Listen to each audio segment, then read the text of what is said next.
नमस्कार, मैं हूँ अर्शी शेख आपके साथ और आप देख रहे हैं CTV न्यूज हर कदम खबर की ओर। तो आइए नजर डालते हैं आज की ताजा सुर्खियों पर आपके पसंदीदा खबरें फटाफट में। लगातार हो रही बरसात के चलते चंद्रपुर के वरोरा शहर में दमदार हुई बरसात से कई लोगों के घरों में पानी घुसा है।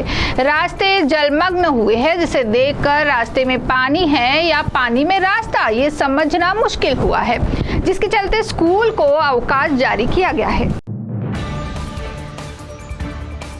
वनी डिपो से गढ़चांदुर की ओर जाने वाले महाराष्ट्र राज्य मार्ग परिवहन महामंडल की बस को सुबह के दौरान खांदला गांव के पास सामने से आने वाले टिप्पर ने जोरदार टक्कर देने की घटना घटी। इस हादसे में बस का नुकसान हुआ है और चालक अमोल मडावी को मामूली चोटें आई है, लेकिन चालक की सतर्कता से बस के सभी 32 यात्रियों की जान बाल बाल बची और बड़ी दुर्घटना टली।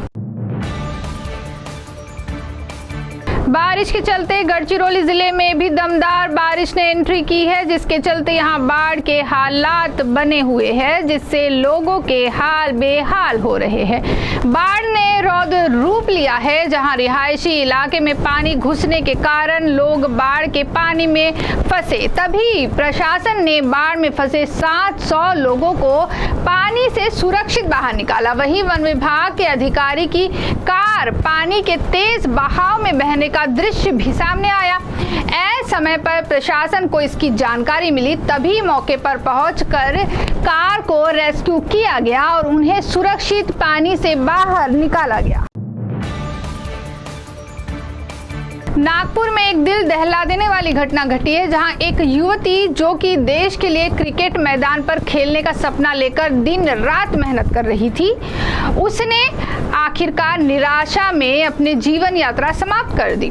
जानकारी है कि 17 वर्षीय महिला क्रिकेटर अदिति मोरेश्वर चौखंडे ने विदर्भ क्रिकेट एसोसिएशन की चुनाव प्रक्रिया में अवसर न मिलने के कारण फांसी लगाकर आत्महत्या कर ली।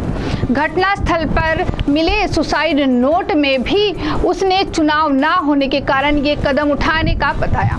इस घटना से क्रिकेट प्रेमियों के साथ ही पूरे विदर्भ में हलचल मची है।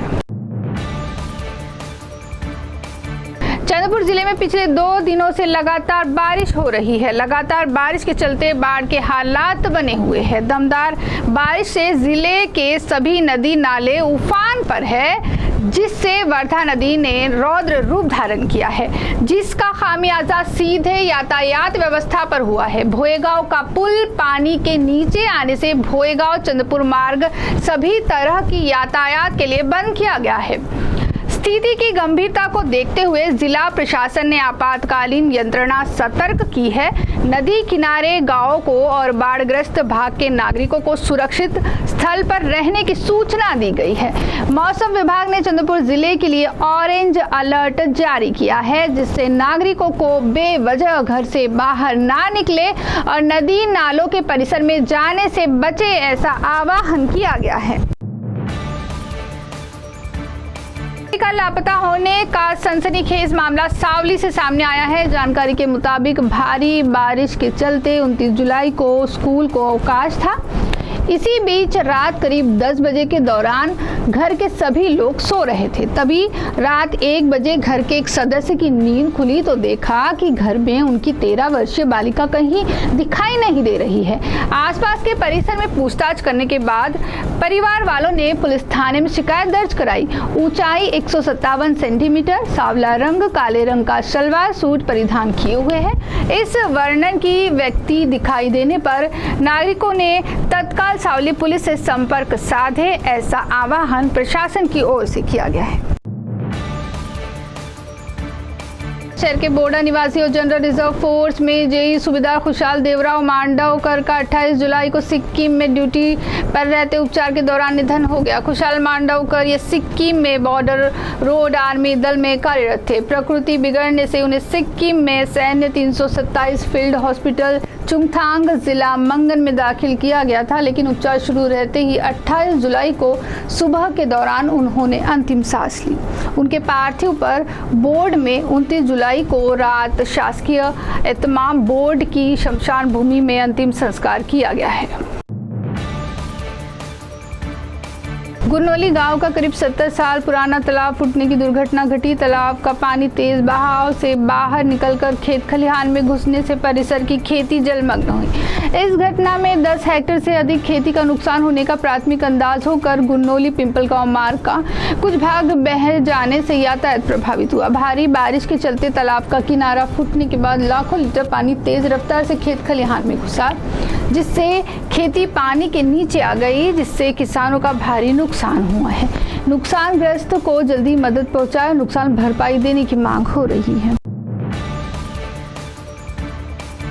चिमूर मार्ग को जोड़ने वाला महत्वपूर्ण सिंधवाई पेंड्री राज्य मार्ग की हालत दयनीय हुई है। इस मार्ग पर पड़े गड्ढे जानलेवा साबित हो रहे हैं। रास्ते में गड्ढा है या गड्ढे में रास्ता, ये समझना मुश्किल हो गया है। हाल में 1 साल पहले ही गोसेखुर्द पुल के पास से आलेसुर मार्ग का डामरीकरण और रुंदीकरण किया गया था, लेकिन कम समय में ही नए रास्ते पर बड़े बड़े गड्ढे पड़ने से काम की निकृष्टता का गंभीर चित्र सामने आया है, जिससे कई सवाल उपस्थित हो रहे हैं। तो CTV न्यूज़ हर कदम खबर की ओर में ये थी खबरें फटाफट। मिलते हैं कुछ ही देर में नई खबरों के साथ। आप बने रहिए CTV के साथ। नमस्कार।